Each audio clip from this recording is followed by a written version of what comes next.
Hello friends, welcome to the education fever. आज हम लोग बात करेंगे बाल विकास एवं शिक्षा शास्त्र के अगले वीडियो की। देखते हैं कुछ प्रश्न। पहला क्वेश्चन है, मिथ्या परिपक्वता का काल कहा जाता है किसे? शैशवावस्था, बाल्यावस्था, किशोरावस्था या प्रौढ़ावस्था? तो इसका सही आंसर हो जाएगा ऑप्शन नंबर 2, बाल्यावस्था। और कभी कभी ये भी प्रश्न पूछ लेते हैं कि बाल्यावस्था को मिथ्या परिपक्वता का काल किस मनोवैज्ञानिक ने कहा है? तो ये कहा है रॉस ने। अब हम लोग बात करते हैं अगले प्रश्न की। छोटे छोटे वाक्यों को बोलना, 3 पहियों की साइकिल चलाना, यह कार्य किस अवस्था में होता है? शैशवावस्था, बाल्यावस्था, किशोरावस्था या प्रौढ़ावस्था? तो इसका सही आंसर हो जाएगा ऑप्शन नंबर 1, शैशवावस्था।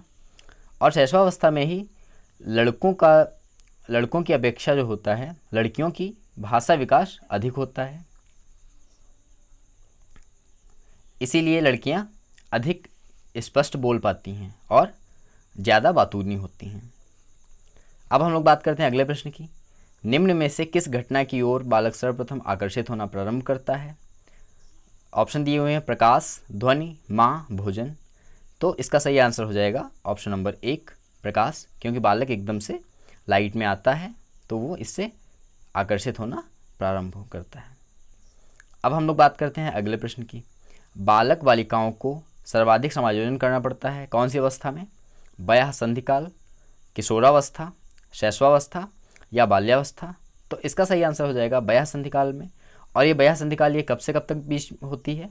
ये बाल्यावस्था के अंत में और किशोरावस्था के प्रारंभ में जो अवस्था होती है उसको हम लोग कहते हैं वयः संधिकाल। और ये लगभग 11 से 15 वर्ष के बीच की आयु होती है। अब हम लोग बात करते हैं अगले प्रश्न की। बालक की जिज्ञासा को किया जाना चाहिए, क्या किया जाना चाहिए?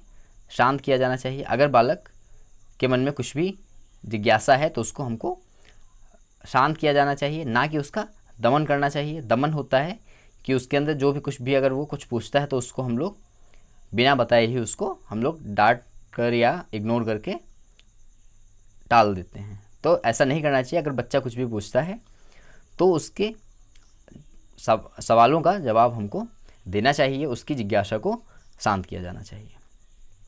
अब हम लोग बात करते हैं अगले प्रश्न की। सीखना है एक जटिल मानसिक प्रक्रिया, सामाजिक प्रक्रिया, शारीरिक प्रक्रिया या नैतिक प्रक्रिया? तो इसका सही आंसर हो जाएगा ऑप्शन नंबर 1, सीखना एक मानसिक प्रक्रिया है। अब हम लोग बात करते हैं अगले प्रश्न की। विकास प्रारंभ होता है गर्भावस्था से, शैशवावस्था से, बाल्यावस्था से या किशोरावस्था से? तो विकास है वो गर्भावस्था से ही प्रारंभ हो जाता है। सबसे पहले बीजावस्था होती है बालक शिशु, तभी से विकास प्रारंभ हो जाता है। अगला प्रश्न है, बालिकाओं की लंबाई किस अवस्था में बालकों से अधिक होती है? तो इसके ऑप्शन दिए हुए हैं किशोरावस्था के अंत में, बाल्यावस्था में, शैशवावस्था में या किशोरावस्था के प्रारंभ में। तो बालिकाओं की लंबाई जो है वो बाल्यावस्था में बालकों से अधिक होती है और बाकी शैशवावस्था और किशोरावस्था में जो बालक होते हैं वो अधिक लंबे होते हैं बालिकाओं से, शैशवावस्था और किशोरावस्था। दिवा स्वप्न एवं भाषा के कूटकरण की अवस्था है कौन सी? गर्भावस्था, बाल्यावस्था, किशोरावस्था या वृद्धावस्था? तो इसका सही आंसर हो जाएगा ऑप्शन नंबर 3। और दिवा स्वप्न क्या होता है? दिवा स्वप्न होता है कि जब कोई डे ड्रीम इसको बोलते हैं, जब कोई डे ड्रीम देखता है तो उसको हम लोग कहते हैं दिवा स्वप्न।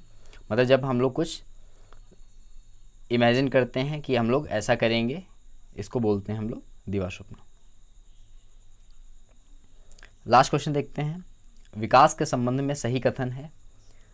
विकास कुछ समय बाद रुक जाता है, विकास वृद्धि सूचक होता है, विकास संपूर्ण पक्षों में होने वाला परिवर्तन है, विकास का संबंध बाह्य परिवर्तन से है। तो हम लोगों को इसमें सही कथन चुनना है। तो विकास कुछ समय बाद रुक जाता है, ये गलत है, क्योंकि विकास जो है वो जीवन पर्यंत चलता रहता है। फिर इसके बाद हम लोग देखते हैं विकास वृद्धि सूचक होता है तो नहीं, विकास जो होता है वो विवृद्धि सूचक होता है या और ह्रास सूचक होते हैं। फिर देखते हैं तीसरा, विकास संपूर्ण पक्षों में होने वाला परिवर्तन है, तो इसका सही आंसर हो जाएगा ऑप्शन नंबर 3, विकास जो है वो संपूर्ण पक्षों में होने वाले परिवर्तन है। और इसका फोर्थ ऑप्शन देख लेते हैं, विकास का संबंध बाह्य परिवर्तन से है, नहीं, विकास का संबंध आंतरिक परिवर्तन से है। विकास को हम लोग देख नहीं सकते हैं, हम लोग सिर्फ इसको महसूस करते हैं। तो आप लोग कमेंट बॉक्स में ज़रूर बताइए कि वीडियो आपको कैसा लगा। धन्यवाद।